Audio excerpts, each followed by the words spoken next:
Olaf, what are you doing here? What I'm doing here? Yeah, that's the wrong seat. It's the wrong seat. Yeah. Oh man. Yeah, you're supposed to be over here. Isn't it? Maybe. Or am I? Okay, no, we decided to switch up, right? Yeah, we switched it up. Okay. We switched it up for today. Yes. Today, this is Xander. You might know him, but you might not. I don't know myself, so it's fine. It's fine. Yeah, so we switched it up for today because, well, you want to tell it or should I? Yeah, well, we'll be discussing a topic that you have been reading a lot about, I think, and that you have also been trying to apply. Trying to apply. It's like you didn't succeed yet. Well, but, I mean, can you ever succeed in reaching success? Of course, that's probably what we'll be trying to. One of the topics for today. Yeah, I think for me at least, the point would be to try and unpack this term success. Yeah, for me especially, and especially the way that kind of a new way of looking at it for me. And I think a good way to start this investigation would be by finding an example. So have you had any recent moments where you felt like you achieved some sort of success? Yeah. When I gave my first masterclass, that was a moment of success, I would say. And what about this situation made you realize that it was a success? Like, how do you know?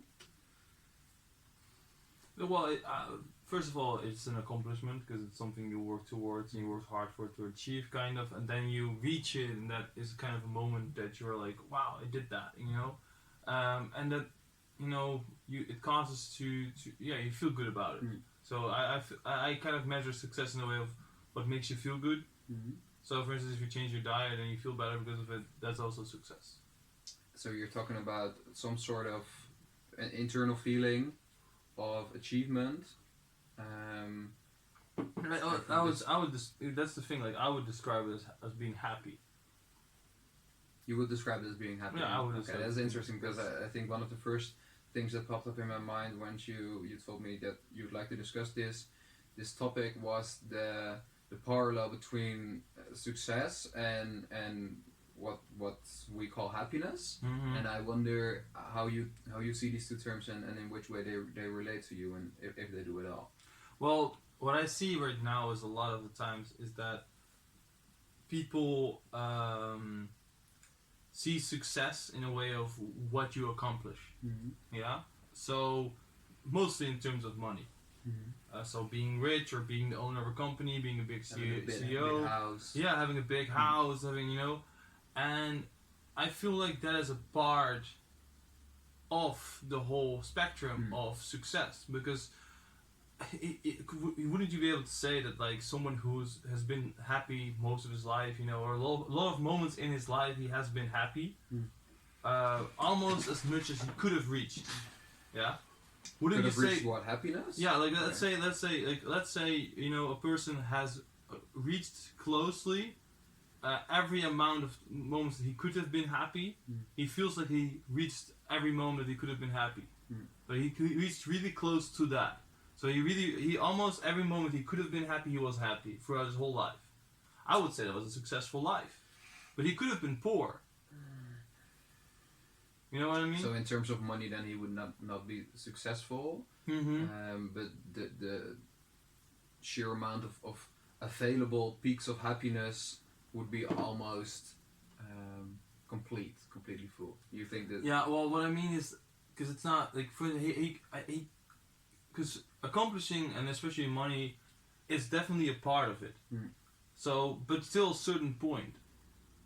You have to accomplish certain things to a certain point in terms of money, and then it changes to other things and accomplishing other things, I believe. So what I see is more of like, why I see happiness is because accomplishing things is a part of the happiness model, the PERMA model, what is the first scientific model of happiness. Yeah. And accomplishment is the A in PERMA. Yeah, that is the Seligman PERMA model. PERMA model. And what I really like about it is that, so you have the most used term of success, accomplishment, is in there,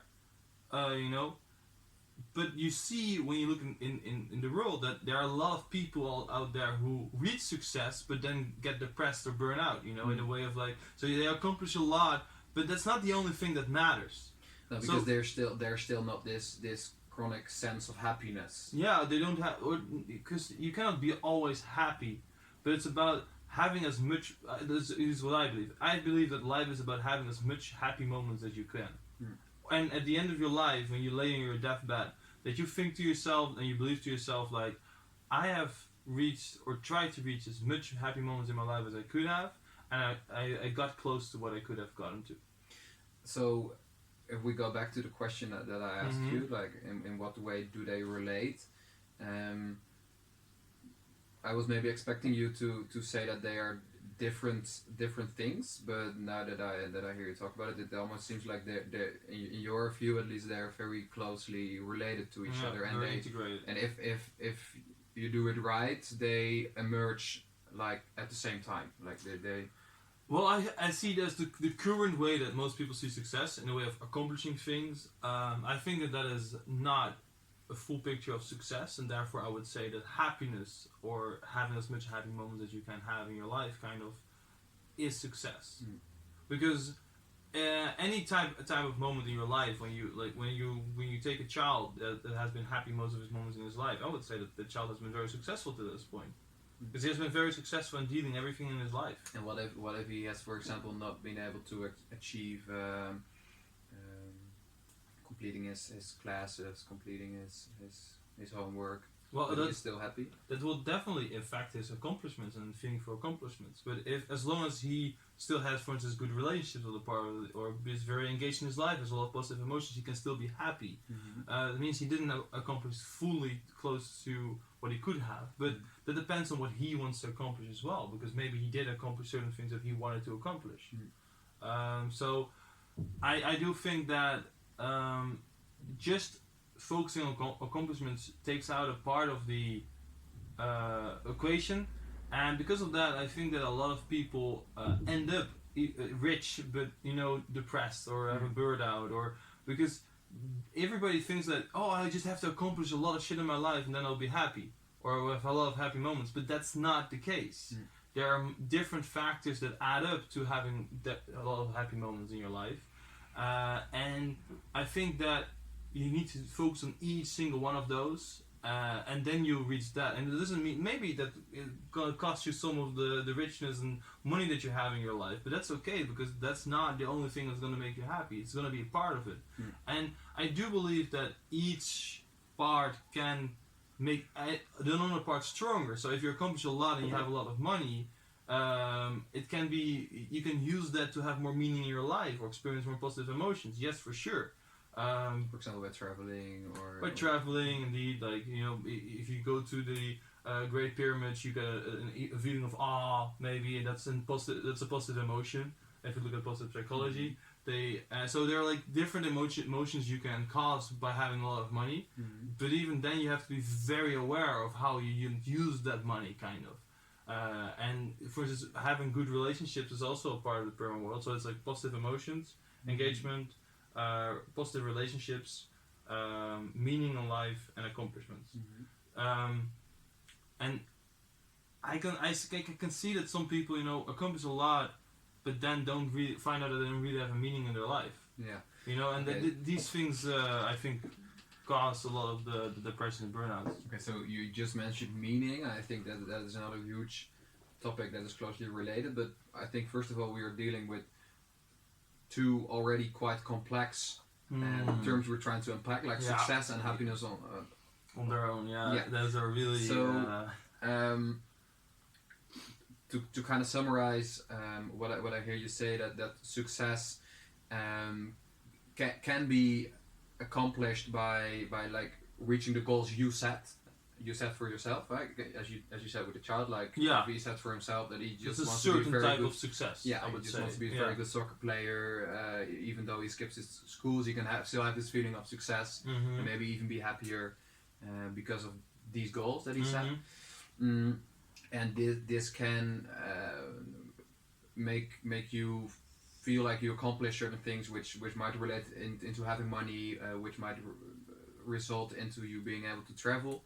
And if you're lucky, like if you do it right, let's say, then this is also closely related to happiness, right? And these things will likely emerge. Like success is something that, like if you determine if something is successful, yes or no, depends on how you measure it. And what I now see is that a lot of people measure success by wealth. Well, I would say you should measure success by well-being.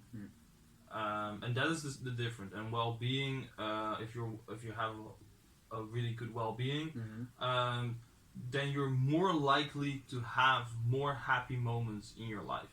And these happy moments that you talk about, like how would someone even realize that they are there? Like how, what are the signs of this state for you? What kind of state of happiness? State of happiness. These small moments of happiness. I think that you always kind of realize at some point, like, oh shit, I have been happy lately.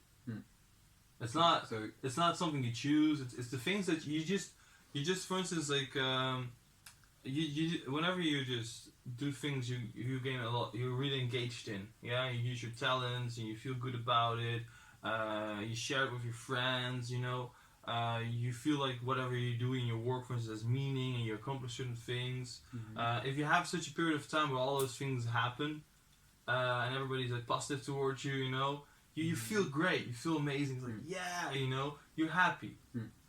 But if all those things work against you, you have this moment of I don't get into my work, and your friends and stuff like that seem to work against you, and your work is falling apart, and it doesn't seem like you have meaning, you don't accomplish anything. Then you become unhappy for a moment in your life. Okay. That's the way that I would describe it in a practical sense. And it's not necessarily that what you do immediately makes you happy, but it's just kind of these things have an effect on you that if they all kind of work together well at a certain moment, you get into this feeling of like, I can take on the world, you know. That's kind of just the happy moment of like, it's awesome, everything's cool. And then as well the thought of I have been able to take on the world for quite a long time now. Like the first thing you answered to my question was more of almost like a retrospective answer. Almost like you said like, I've been happy for a bit now. Yeah. But wouldn't you agree that that it can be quite difficult to even notice this state in the moment, like to even get this feedback from your body? Well, I think often you realize it when it's kind of over, because you often realize the peak after you had the peak. Kind of. But it doesn't mean that there's no peak. Like what I notice is that when I look back into my life, and I do believe a lot of people have this, is that you remember the positive things that happen to you and the real negative things that happen to you. The things in the middle kind of blur out. Yeah? So, and I believe everybody has it. I mean, I don't know how it's for you, but like when I think back in my life and everything that happened to me, they're not like small things, you know, that really don't matter. It's not the first thing that pops up. It's either a really good thing or a really bad thing, kind of. The extremes on the scale, you would say. Exactly. And so for me, for instance, that's why I, for instance, like resilience so much in positive psychology, because if you go down, you know, and you have something bad experience, but you deal with it very well, this negative experience can turn into a positive experience 20 years ahead from you. Because then, like, if I now look back 10 years ago at a thing that was a very negative experience for me, but I dealt with it really well, I can now be proud of it. Which means you can kind of like recolor this memory? Is that what you're saying? You can recall his memory and kind of see the positive out of it. And be like, you can be proud of it. It was a horrible experience, it was bad, but I dealt with it the right way. Yeah. You know, and then you can, in a certain way, you can, you know, deal with it better. And I really believe that that's kind of the way. So learning how to deal with bad moments in your life, and then learning how to increase the 5 elements of the pyramid model in your life, kind of, and you know, to live then in a, like more happy moments kind of way. I would do it because I would say that is success. And let me just clarify a little bit about the current way that people say success, and that's because like it really depends on how you measure something. Like if you would measure the quality of water by its clarity or by its taste, you have different measures, and Right. that's the same thing with success. Like success is just a term for a way of measuring it, but we use it as a collective, just a collective use often. But we never determine, like, a lot of people talk about successful people or being successful, and it's like this area that nobody asks questions about. It's not like, okay, what do you mean with success? And it's often the underlying tone is that, at least what I'm seeing, is that it's wealth. As if someone is wealthy, someone is successful.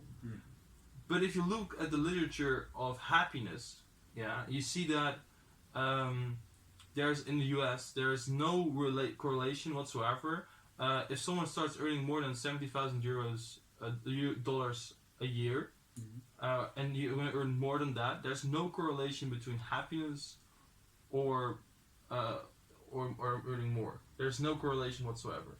Before this turning point, there is, and after that, they like no sense can be made of these two measurements. Exactly. And okay, so first of all, you take this example of water, and you talk about taste or of color, and how does this relate to success? Like the feeling we have of success, or the idea that we have of success is one of these two. Like it is measuring it either by clarity or either by taste. Yeah. Like what then are we measuring? Like what is comparable to the water? What is the object of the thing that is being measured? What do you mean? Well, if success is the concept that we look at, like if success is the thing that we all have in mind but don't really ask true, like ask out, then what are we pointing at? Is it then happiness? What is the relation? For instance, like, so in the, like, I think I get your question. I'm not sure, but like, to take the glass for example again, is that if you're measuring, like, if we're having a water company together, and I'm telling people to make the water more clear, but you're the water tester, and you test it by the taste.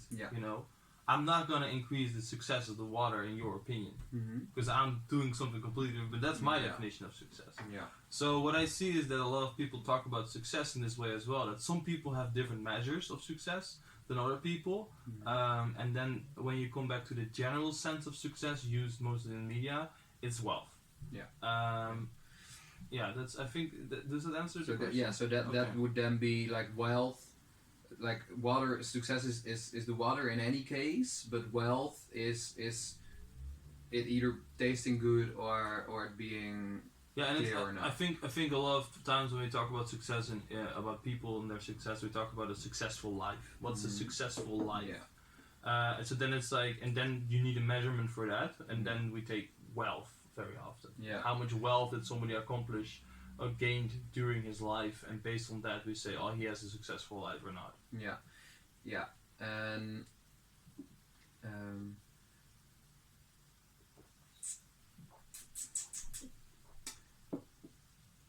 because like in the situation where we would be having this water company, in the end both of us, we would just want good water. Right? That would be like, we would have some kind of idea of the perfect water.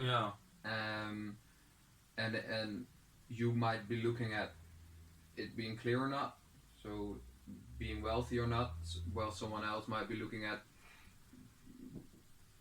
the amount in which they accomplish their goals, so it being very tasty or not. And what I kind of see in this is that because we never had like a model that explained happiness, so everybody always looks for happiness, but it was never really explained. But now if you look at the pyramid model, in a way, in my opinion, and I think a lot of people would agree with me, is that it shows different ways of measuring success. Because you can say, well, that guy who works for that non-profit company, he has a lot of meaning in his life. He has a very successful life. He's working on what he wants to achieve. But you can also say in ways of accomplishments, of like, oh, that guy, he's rich. He has accomplished so much things in his life. He must have an amazing, successful life. Yeah. But you can even say that person has so many good relationships. You know, what a successful life. You know, so each of them like can be, for instance, even an artist can be so engaged in his work. That guy, he paints and he paints and he can be engaged in his work for hours a day. That's amazing. He must really enjoy his life. So I see it as like there are 5 different ways of kind of measuring success, and you could say like, oh, they all have like kind of a successful life. But I would say that it's the overarching thing that really counts, because they can each be missing something as well, in a way. Wouldn't then the most desirable outcome be of simply reaching all these different measures? I would ticking off all these different measures. I would definitely say so, but like the greedy guy inside of me is saying now, like, oh no! Yeah, just give it all. Yeah, right? well, if we differentiate between these two, then once you learn about these ideas and these models, wouldn't you then simply want them all? I would say so. So I would say that that's why I'm saying success is all of them, and that means that success is happiness. And to differentiate in that is that I do believe, for instance, I'm a very extrovert person. So for me, having relationships will be like a little bit more important than for a really extreme introvert, probably.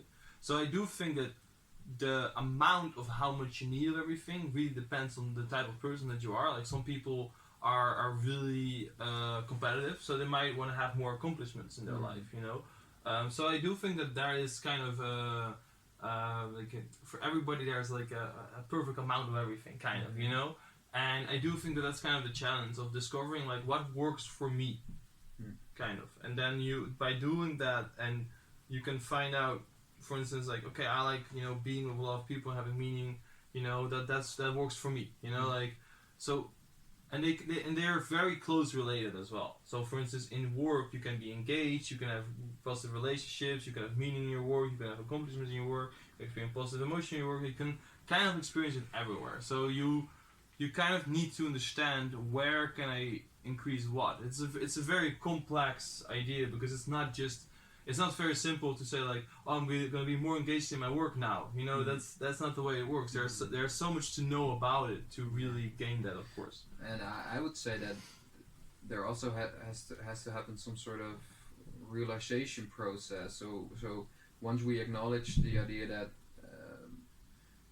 success isn't the same as wealth or successful career or simply being busy all the time, we still need to get off this these rules that I tell myself, right? So for example, a situation in which there is a really rich network of just very interesting people where I keep having these flow moments with, but at the same time there is only little money that comes in the bank, and there's little there's quite an unclear image of how I will be how I will be reaching how I will be paying bills, for example, or if I might get a promotion, yes or no. Like if these things still trouble me, these questions, then I won't feel successful, right? Even though it might still be right under my nose. That's a very good thing you notice there, because what I see is that, so the question is kind of like, for me it was like, so $70,000, you know, that's the moment happiness does not correlate anymore with money. Why? Now, it makes sense because if you earn that every year, it kind of makes you have a house, have clothing, have safety for you and your family. So it's like it kind of, I would say, kind of fits into the lower levels of the Maslow pyramid, kind of. But it basically, money can be used for certain things that basic needs you need as a human. Just to make it work in the economy and Yeah. I mean, normally you would work for food, work for clothes, and work so you have a house above your head in nature as well to build it yourself, and from there on you move on, kind of, you know. But now we have money that's kind of something you can use to gain those things. But what I see is that often when people kind of gain those things, you know, and they have those, they just want to have more of it. Yeah. But that's gonna have, like, I'm not saying it doesn't have an effect at all, because people get, if you buy a new TV, you get a little bit more happy, but it's not sustainable, because you need, it shows in research that just after like 2 months, you don't really notice the TV anymore. You take it kind of for granted. So what I see is there's like you need money, and you need money for those needs and for those things. But once you have it, there's not much you need necessary to be more happy and grow as a person than to have the knowledge about this and find out where you can improve. Yeah. I'm trying to make the calculation in my head right now of how much euros that would actually come down to, because like it's not that much. That's the thing. Yeah, it is not that much. Like you could realistically just accomplish that in a couple of hours. Or like a couple of 10-ish. Well, the thing is, like, so it's a 70,000 euros a year. So that means it's dollars. So that's about, let's say, 60,000 euros a year. But you have to also take into account that it has to do with things like health insurance, buying a house, and stuff like that. So you have to kind of change that to how the prices are here and what we're getting here. So in the Netherlands, we have a little bit more of a social system. So having health insurance is a little bit more easy, I think, than in America. So I would say that having like 60,000 euros a year, 50,000 euros a year would be enough. To have a house, have food, have clothes, make sure your family is good and can go to school and stuff like that, you know? Well, that's basically, if you see that people work 40 hours a week here, that's around, you know, if you're together, a couple, and you both earn 2,500 euros a month with working 40 hours a week, that's already 60,000 euros a year. You know, and I'm talking, of course, like before taxes, but I mean it's quite easy to earn that, I would say, you know, and have that steady income.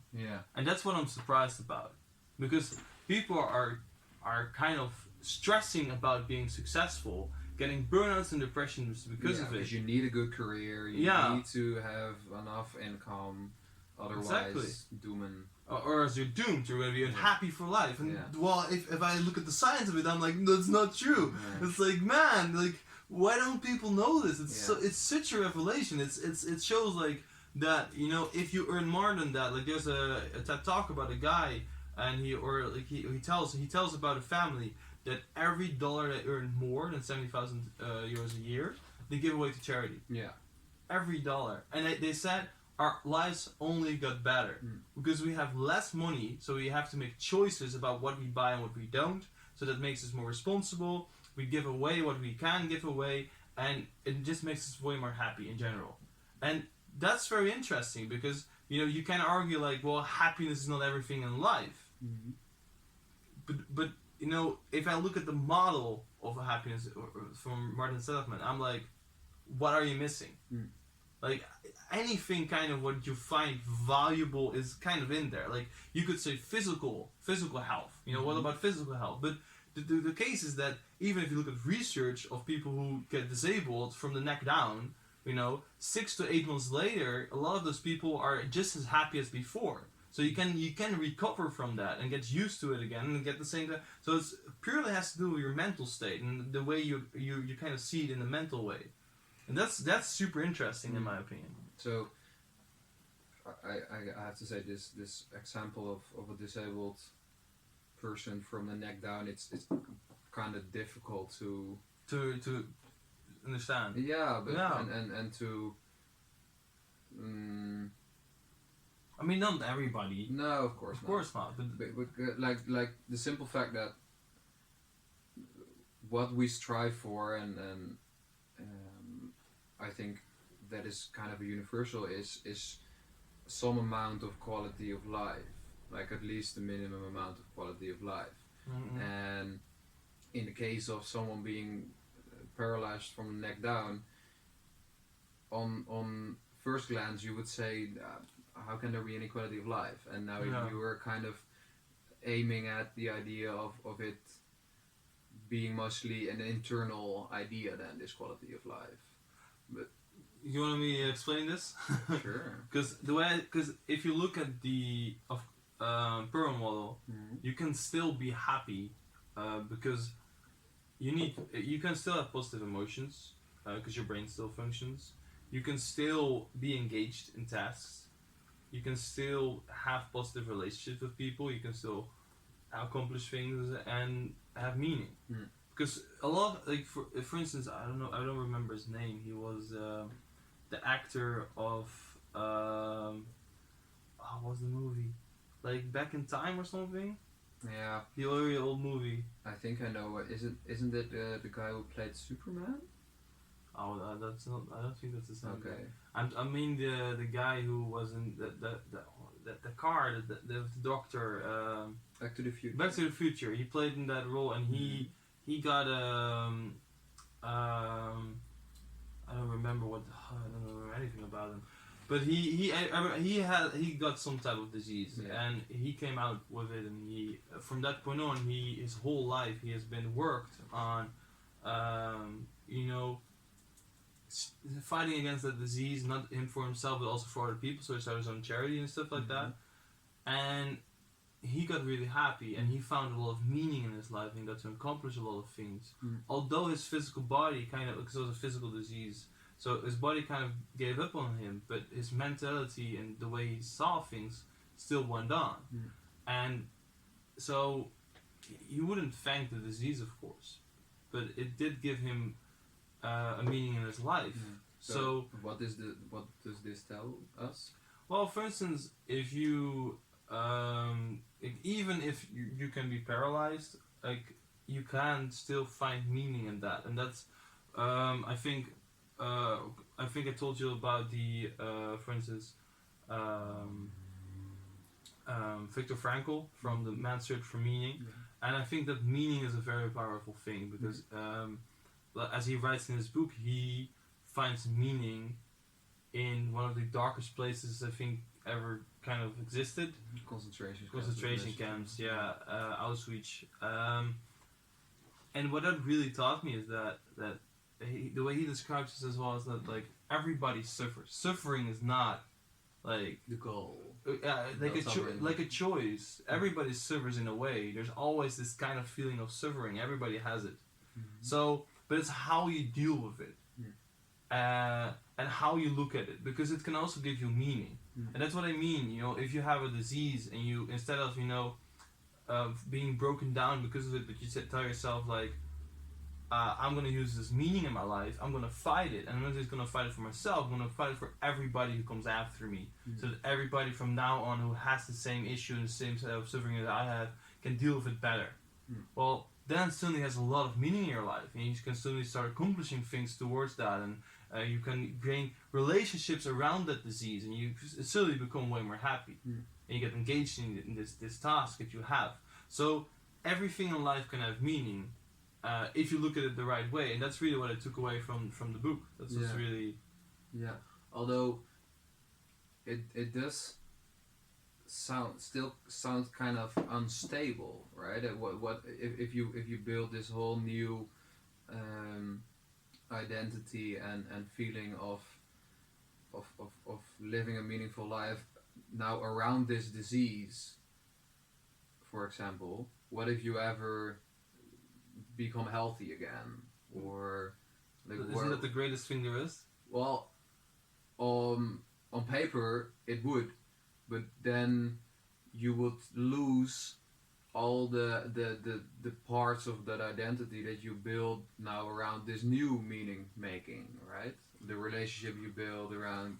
Well, I don't think it has to. I think that there's still like, even if you get cured and the whole disease gets cured, then there's still a history, and you probably as experience, and you're probably gonna continue on a similar path, and you find again new meaning in your life. Yeah. I don't think it necessarily states that from now on this is going to be your meaning in your life. Like, life has ups and downs, and maybe even getting cured is going to be the best thing ever, and then you're like, oh shit, what am I going to do now with my life? And then you're just going to you're probably going to, not everybody, but still you're going to find new meaning. A lot of people will find new meaning and something else to strive for, because that's kind of the way that it kind of goes in general. Well, I think this making of meaning is something that we should definitely try and unpack further as well. But first I want to get back to what we were saying earlier. So if we talk about terms of success, it is often closely related to wealth, and in my opinion also pursuing some sort of career that you feel like can make you successful, like just live an easier life. Right? A better That's life. what happens a lot. So if you look at the amount of people that enroll into like economics or accountancy or ICT sort of things, mostly this is because of this idea of this will bring me success, which equals happiness. Is a common idea, right? Yeah, like this will give me wealth, means success, means happiness. Kind of. That's the formula in their head. And at the same time, we also just acknowledge this idea of a tipping point in wealth and the difference it still makes in your daily well-being. But on the other hand, there's also the situation of the biggest cause of death in Western countries for people between the age of, I think, 20 and 35 can be suicide. Like, it can be. It's really. So then we are in a situation where a lot of people make these career-based choices, and they reach this amount of wealth, which should in theory equal like a baseline of happiness. Yeah. But then what happens? Like what is going wrong in these situations? Well, I think I think it's even if you're, let's say you study, you get a job, you get money,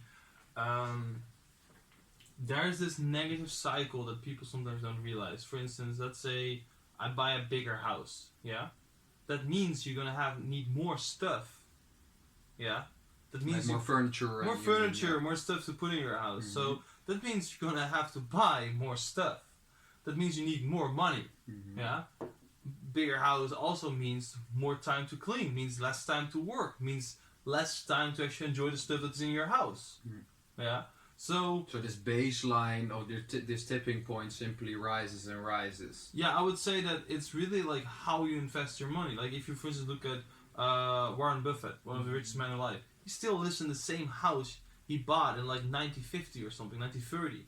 It really shows that he never really got anything new, He just likes, he really loves the money game, kind of. He just loves playing his chess pieces around. Yeah, I mean, when he was younger, he bought like a gambling machine and put it upstairs in the house for his children to play in, and they had to put in money, and he never gave them the money back because he was just getting cents from their children.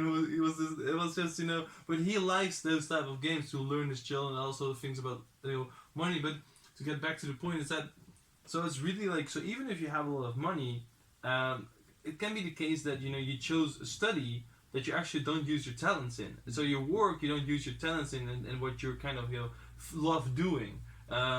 Maybe you don't like the people you work with, so you don't have a lot of, in the whole study you have kind of left the right to use to just reach that success of wealth. Generating, if you're not gonna get engaged in your work, and that's going to be 40 hours of your week, and you don't have the good relationships around it. You're not gonna get the positive emotion out of it, and especially if you don't see meaning in your work, and your only meaning is getting wealth, but you already have wealth. So you're like, why am I not happy? And you just buy yourself new stuff. That every time you buy it, after like you're like, oh no, I'm happy with it, and then after like a while, it's really a short period of time that you're happy with it, so it just falls away again at some point. And you're like, why can I not just stay more happy? And that's because people don't understand how that works. But for those people, I would say it's very beneficial to say to yourself, all right, I have wealth, I have accomplished that to myself. How do I accomplish the other ones? Because okay, I dislike my work, I'm not engaged in my work, I'm gonna do other work that I can use my talents in and things I love to do. Then I'm gonna focus on having more friends. I'm gonna find a meaning in my life in the new work I'm gonna do, and then you will start, hitting the gears, and then you're gonna be more happy.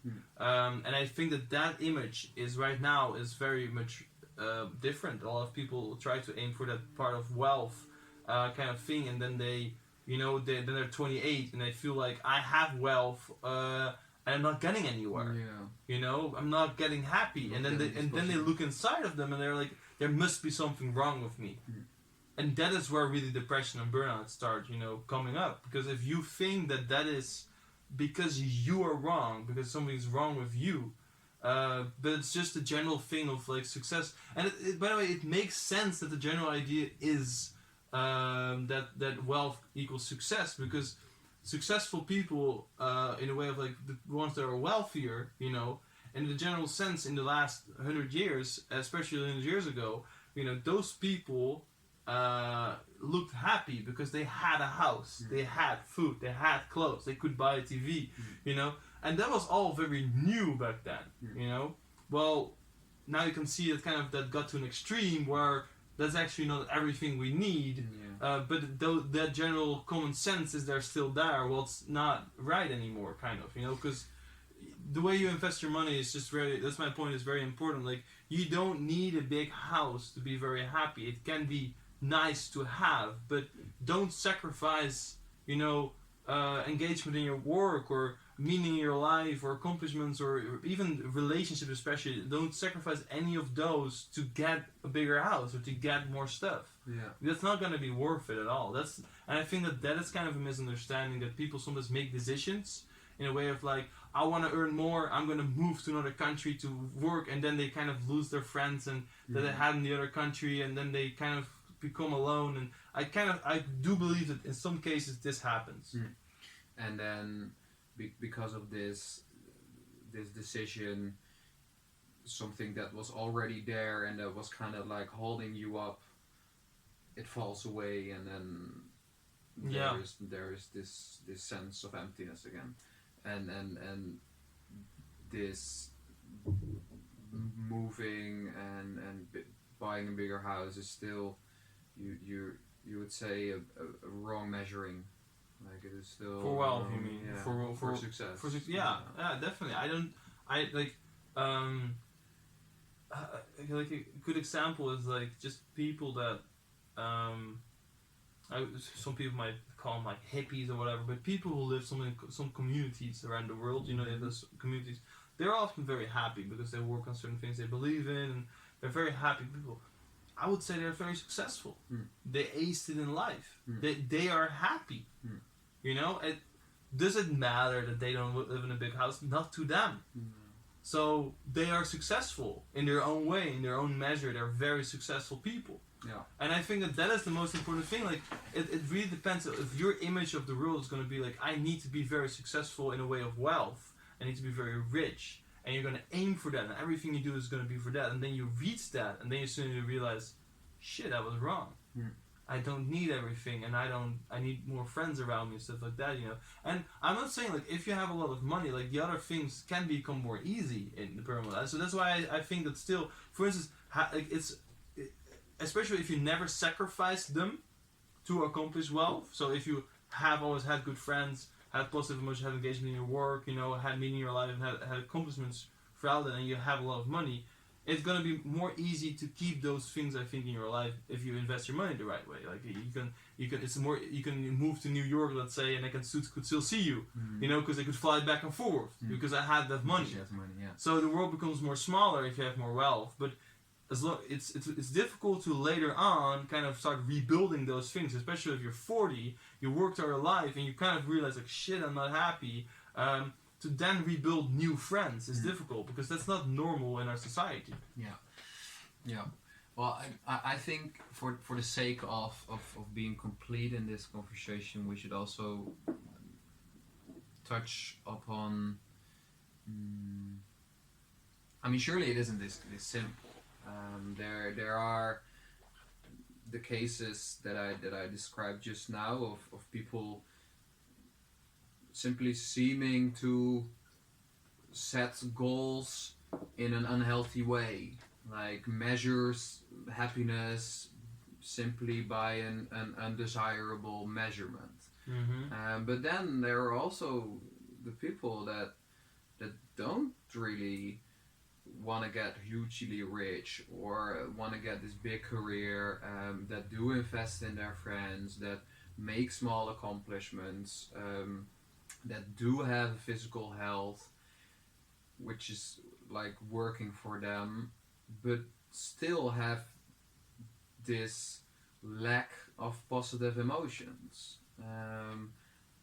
Someone listening to this conversation now could say, yeah, but what about people that are depressed, like that simply have a chemical deficit in their brain? Wouldn't you say that it is not always the case that?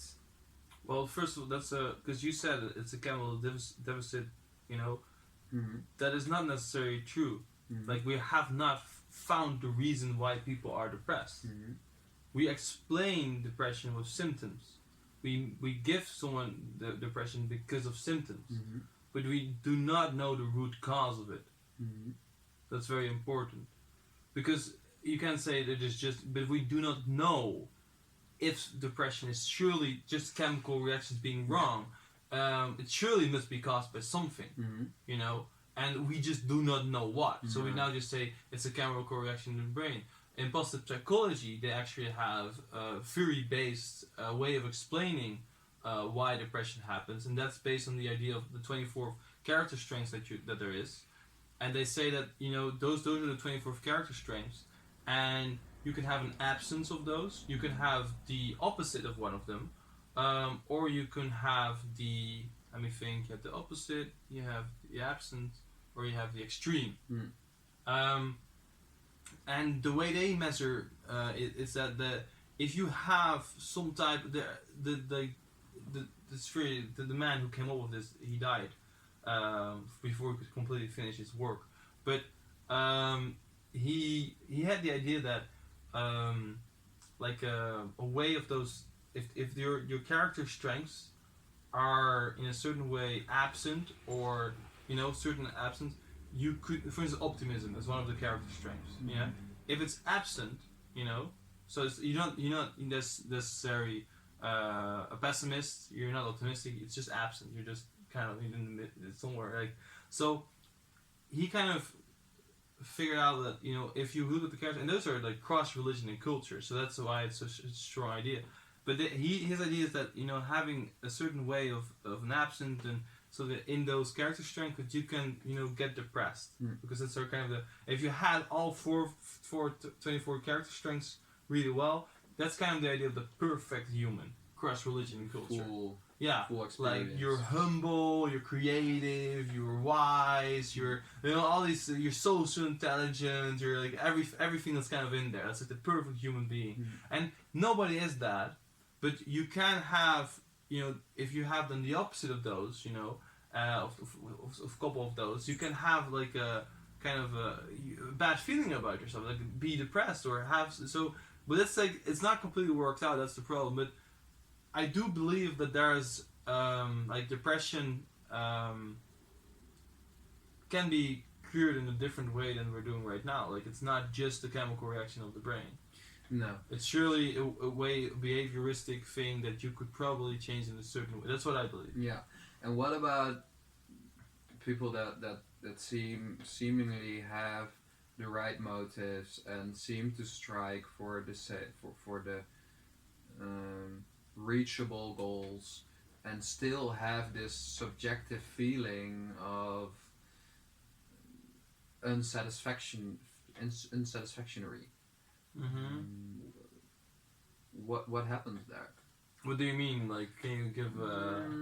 Well, I think something that I read about not too long ago was an example of university professors who have been working on research fields that they are really interested in, and they do have some sort of success in their publishing, in their whatever. They have good colleagues. They feel like they're doing this for knowledge, not for wealth.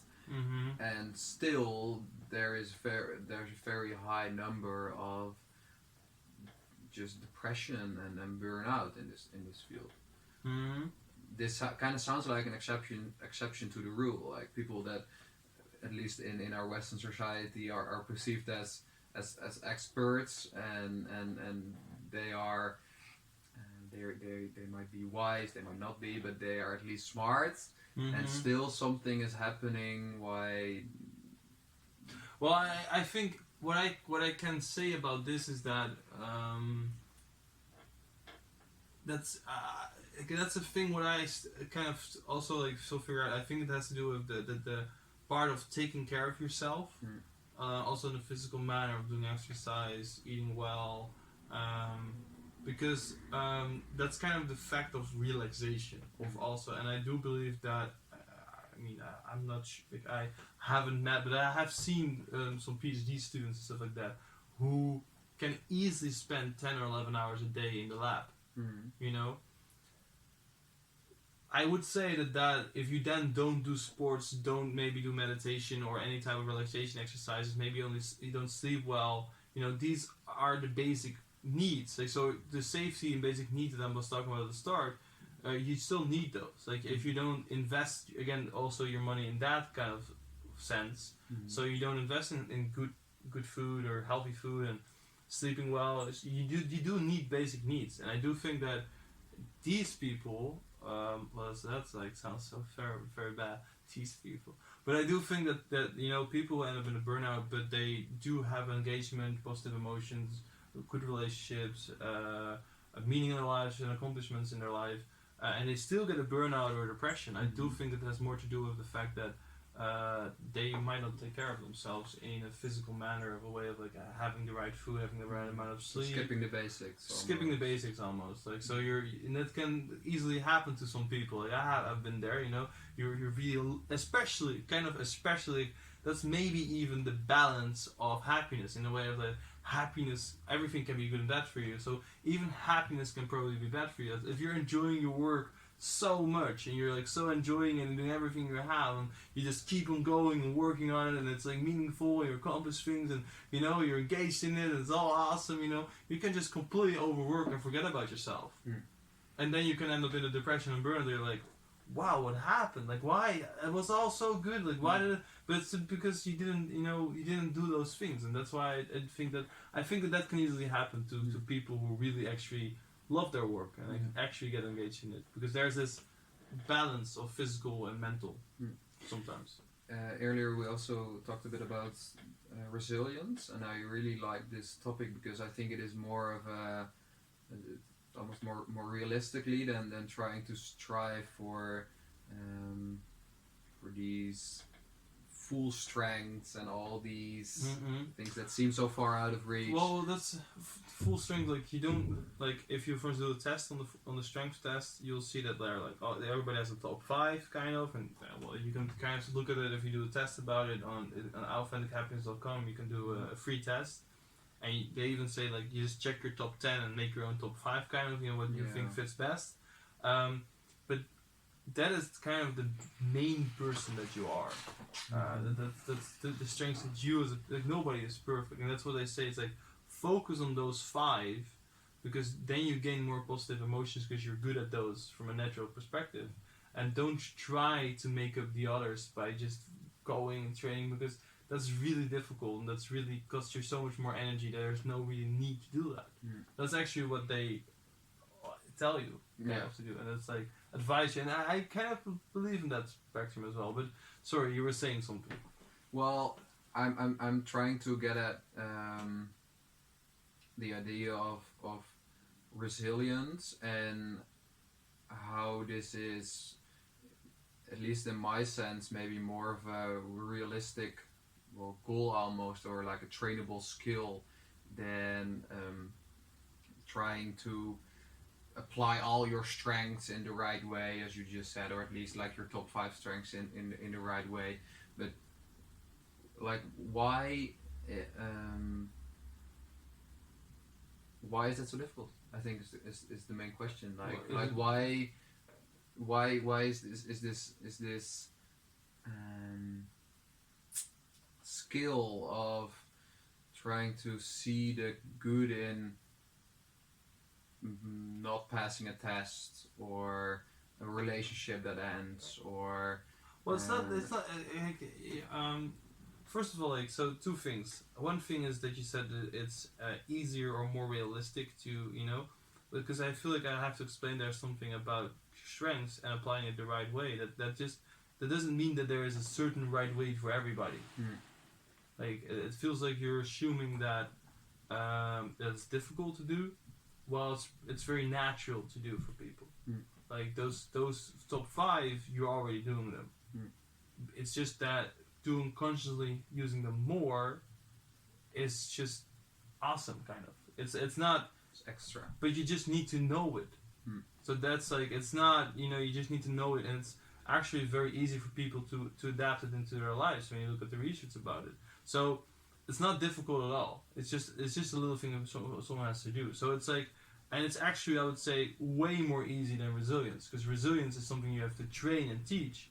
While this comes more natural, using because your it is top 5. already there mostly. Yeah, like for instance, like my top strength is creativity and being original and doing things and whatever. Like that literally states that you would rather do everything in like an uncommon way than following the common. That's kind of the way it is.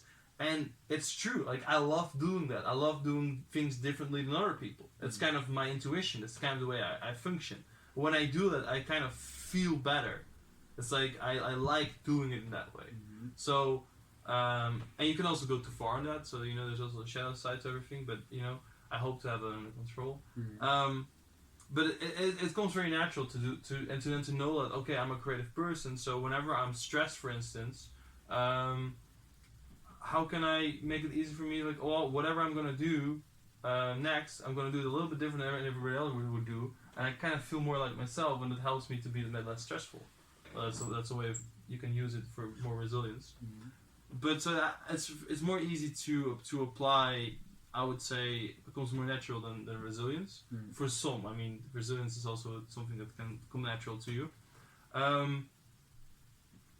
And your other question was about resilience and how to apply it, or well, mostly why it seems so unnatural almost, and why it is so much more easy to just ponder on the negative implications of bad things that things. happens. Yeah, things that happen. Well, resilience is not necessarily taking the positive out of a negative situation. It's more of a way of accepting what you can control and not control. That's an optimistic way of doing it, but it has mostly to do with being aware. So you have to be aware of what's going on inside of you, the way you feel, your behavior, everything. That you have to be able to self-regulate, so to be able to see what's happening, be aware, and then be able to take action that makes changes. And it also has to do with the fact that you have to be flexible in your mind. Optimism helps a lot by being resilient, and optimism defined in a way of like how you the explanatory explanatory style. So how you explain things to yourself. So and then doing it in an optimistic way also helps. So there are just many different things that resilience is. Resilience is not just something that real easy or something. It has to do with a lot of factors. I think that mostly resilience as an optimism is kind of what you're referring to, of like taking the good out of something, and that it's difficult because everybody explains scenarios to themselves in a certain way. Well, what an optimist is very good at is that he explains in a situation in a way of like a bad situation he explains in a way of like, well, this situation happened. Let's say a solicitation. I always love solicitations. You didn't get the solicitation, so it's shit. An optimist would be like, all right, I didn't get the solicitation. They just didn't understand me. The next time I'll get it. Yeah. So it's an external cause. It's an external cause. It's only this time, and it's not universal. It's just so it's not on everything. It's only this thing right here. A pessimist would be like, I suck. I'll never get anything, kind of. So it's not just them. It's not just this job. It's everything in my life ever I won't accomplish because I'm stupid. That's the extreme way of explaining it as a pessimist. An optimist. So an optimist is exactly the opposite. But whenever something good happens to you, it's the exact opposite. Like as a real optimist, you would explain it to yourself like, "That's me." I got the solicitation. That's because I'm awesome. Yeah, like I always do. And I always accomplish everything. So you put everything on yourself. And a pessimist again would, if he accomplished a solicitation, he gets to go to solicitation, he would more be like, oh, those people are good people. Next time, I might not get it. So they will be negative about a positive situation, kind of. So there's this difference in explaining to yourself of like a certain situation what's happening, and resilience in that case is that's a part of resilience. Yeah, you have been talking about this idea of these strengths, and the fact that the tests exist to find out more about your strengths. And I wonder how good of a measurement or how good of a tool that is to actually get to know more about yourself. And the things that I have trouble with is, first of all, the fact that it is measured by questions or most sometimes by examples of situations, and then your idea of how you would handle these situations or how you would feel about these situations. But we also know this difference between an ideal self and a true self. And for example, when we talk about optimism, or when we talk about creativity, or when we talk about extroversion, these are ideas or characteristics where we place a lot of praise on in society. So naturally you would want yourself to be an optimistic person instead of a pessimistic person. There are like in the terms of these concepts almost there is this judgment being made. I think also that's why they're called strengths, of course. Yeah. But how do we know that is actually happening? Like that this is actually what is most natural to us, and that it is not just something that we would just simply really love ourselves to be. Well, that's like, so you're saying how valid is the questionnaire? Yeah, valid by trying to reach the goal of getting to know the true passion, the true self, the true. Well, I mean, if you're gonna make a questionnaire and you're gonna tell yourself, "I'm not gonna be honest about it," you're not gonna find out anything about yourself. Mm-hmm. But I mean, if you're, Wouldn't you say that it is way more, let's say, this ideal self is trickier than that. Like you can't just say I'm gonna be really honest right now. I mean, if you look at research is done about how well people can actually identify themselves, it's pretty good. Like people can pretty much if you would make a question like a personality test as well. There's not like you can say anything about it, but of course there are some questions there on how strong any test kind of is. Mm-hmm. But if you let someone measure themselves and you compare that to millions of other people, Mm-hmm. or thousands of other people, you can accurately say that the person is like that if they believe that they are that way. Because like you have to imagine that a person, if you believe a certain way that you are a certain way, you have the confirmation bias, so you're gonna act like it. So you are that way. Mm-hmm. Yeah. Yes, you will. You will. So if you make such a test, you're basically saying the way that you are, and you see yourself as a person, and that is most accurately often just the case. Yeah, and most likely you were saying this will result in, maybe through some sort of self-fulfilling prophecy or whatever, will result in you actually becoming No, you already like your are. strengths. You already are. Even more than at least. No, because you're gonna because with the confirmation bias, you're gonna explain the way that you already have been till this point. Like you're not gonna make something up. You're making the test to discover more about yourself. Mm-hmm. So you're gonna think about how have I been doing, what have I been doing, and what how am I as a person, yeah.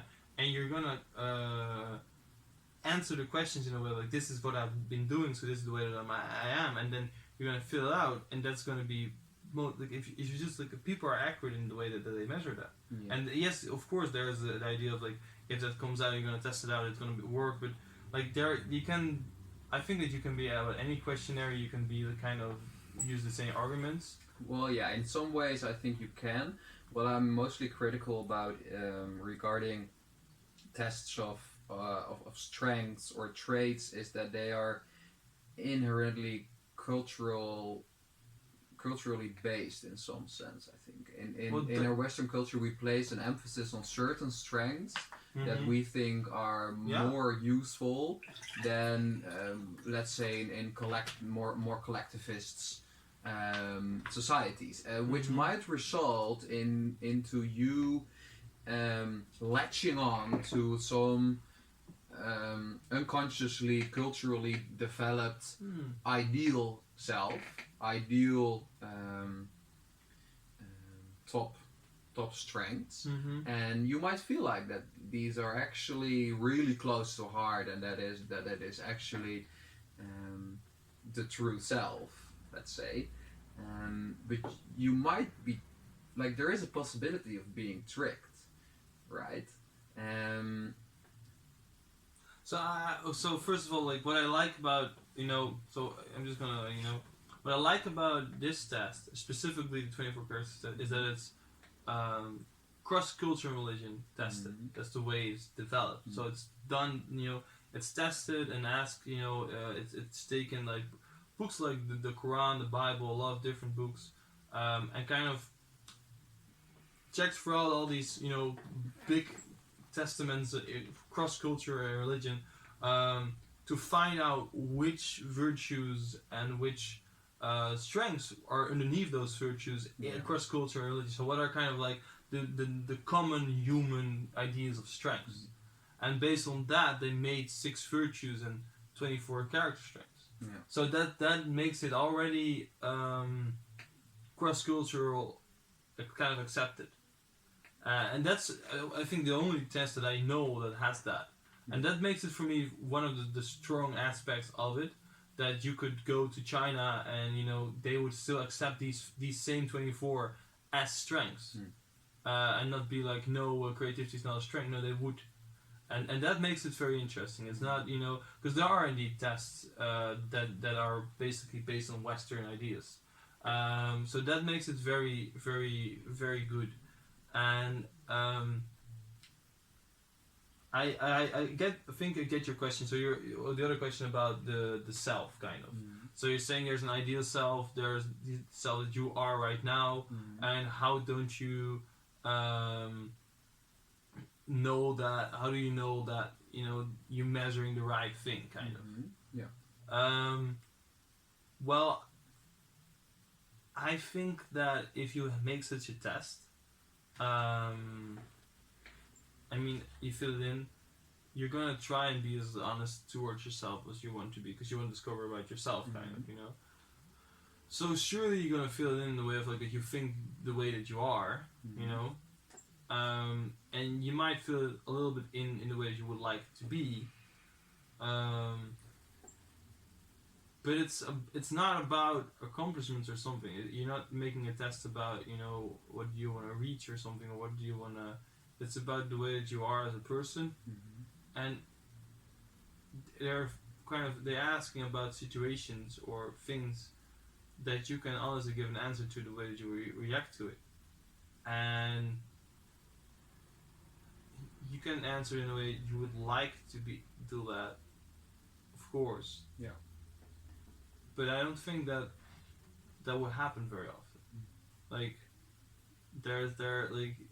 if you, because you're gonna compare it to a lot of people, and even if it happens a couple of times, the end result of the strength is gonna be still accurate, because you have 10 questions on each single strength.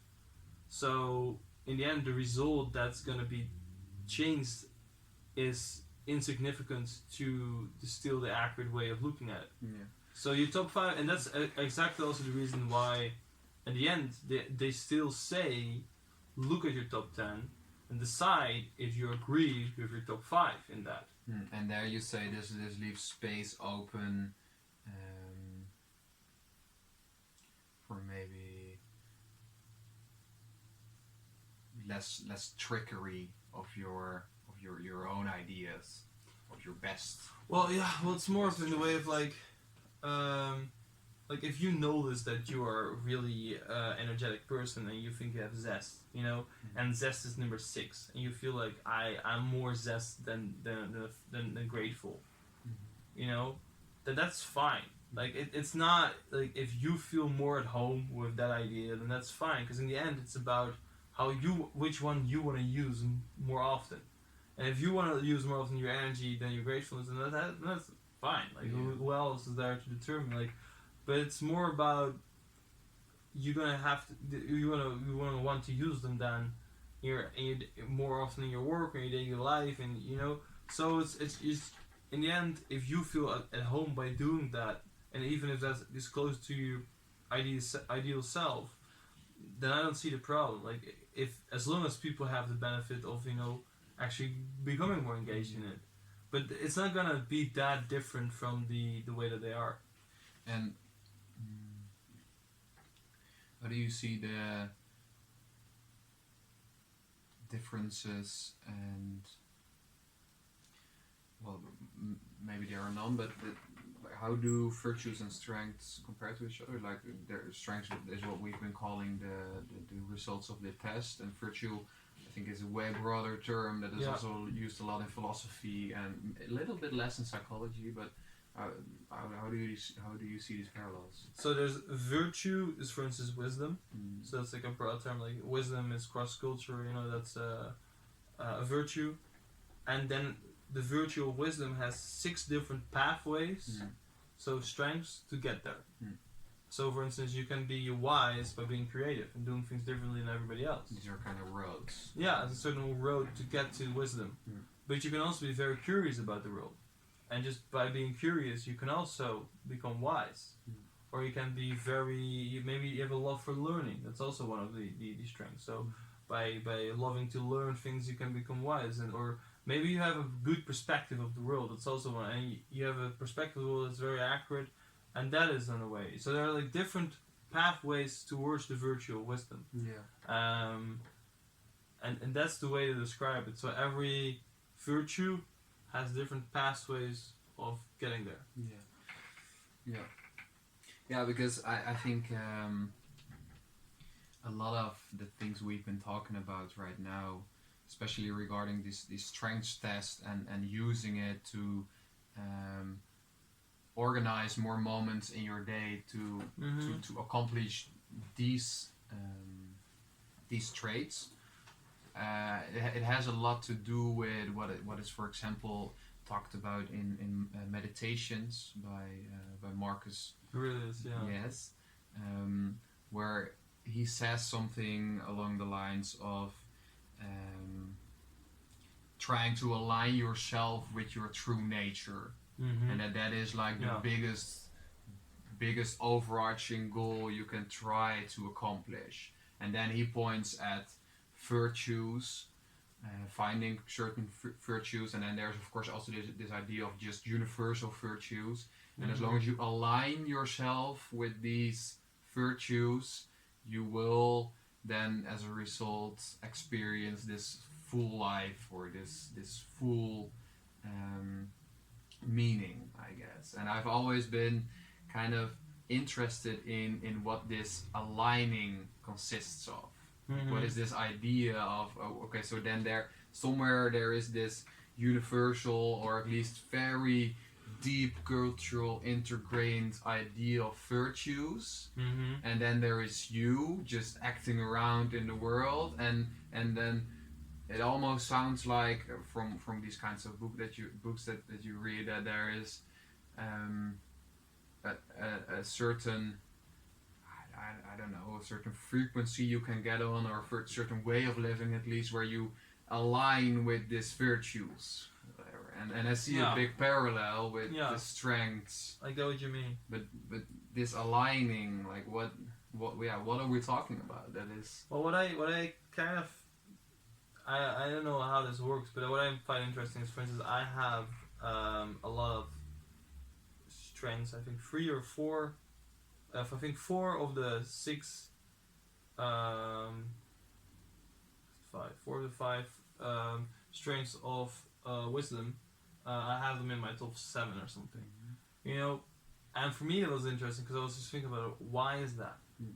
Because I was happy with it, of course, but I was happy with it because I like wisdom, kind of. Like I kind of feel like I'm aiming for that as well. But that relates to what I was saying earlier, I think, right? About this exactly. ideal, like you like this idea. Yeah, but of course you like it because you fill it in and you know, so it can still be true where you like it. Because you recognize yourself in it, and that makes you like, oh yeah, I have this. And we're talking about strengths, so you're going to be happy about it anyways, because there are strengths. But what I mean is that, what I find interesting is the fact that, so I would say from all the virtues, 6 virtues that in this test, I like wisdom the most. And most of my strengths fall underneath it. And what I kind of believe is that I find just wisdom as something to reach, as a value.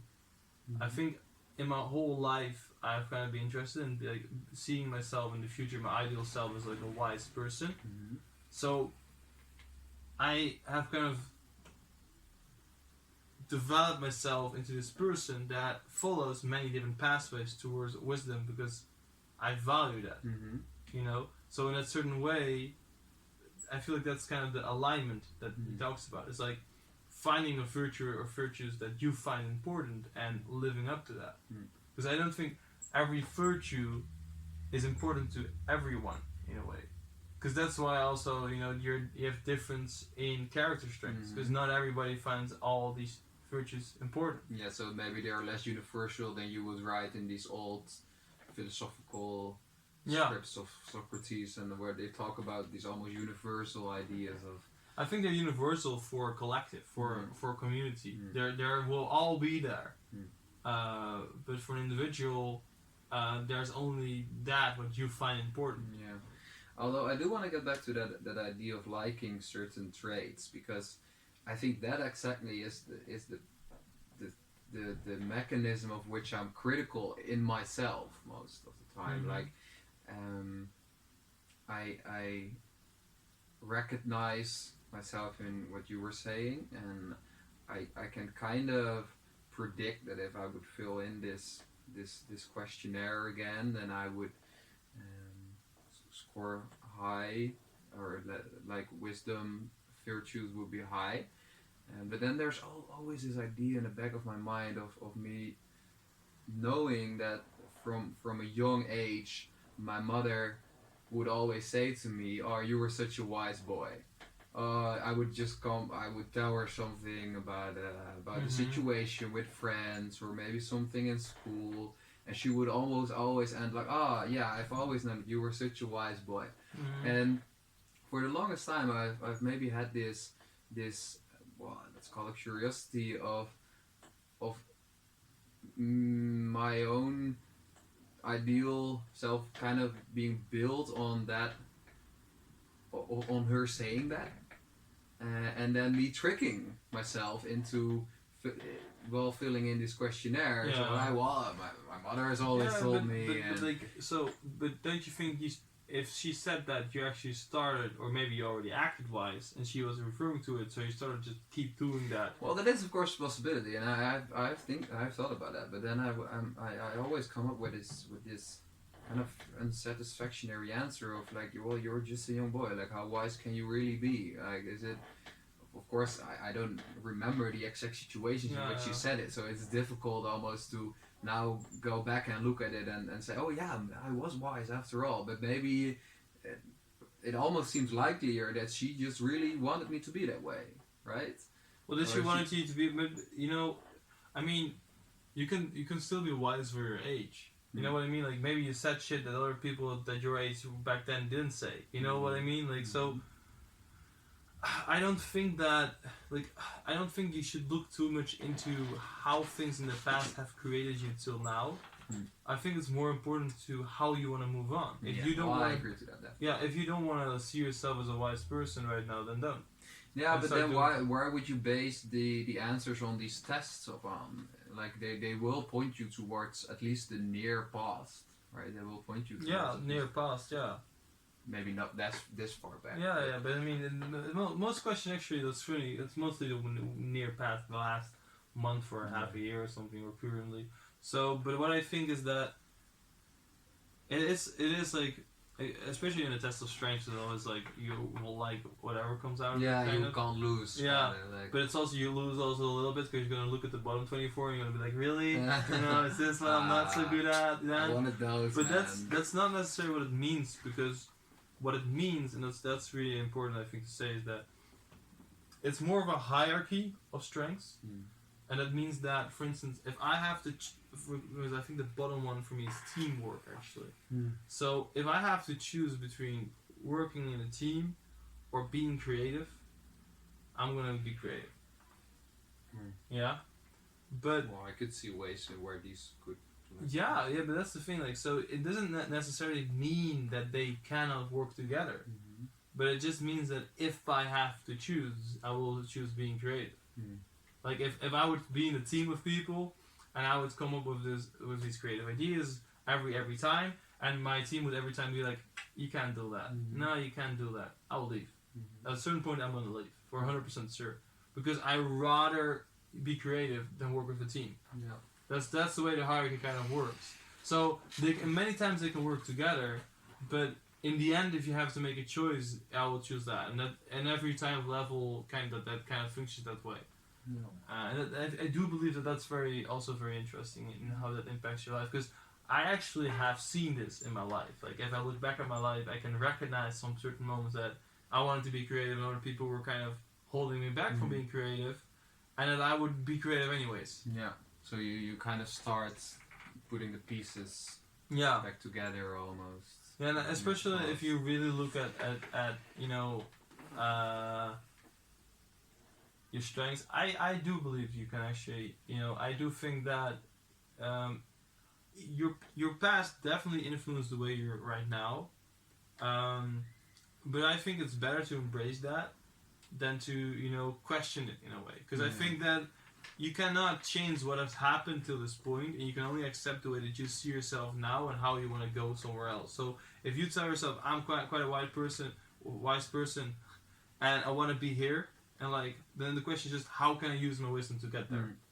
I think that's the only kind of thing, that is important, because we cannot change what already has happened, and that's an optimistic way of looking at it. Yeah. Well, I think to kind of close off this whole topic, we started talking about success and trying to unpack this huge idea, and then we quite early identified success equaling wealth and career and these kinds of things, and that this is something that is quite deeply we're quite deeply convinced of, and you were almost proposing an opposite view of this, and you used the Perma model to kind of say like, hey, try and focus on these things, and try to use this as your measurement to live being successful living or a not, successful life, which then hopefully kind of naturally also give these happiness states of mind, also because of positive emotions and stuff. That's what I hope for. And then when you try and look for, okay, where should I then find these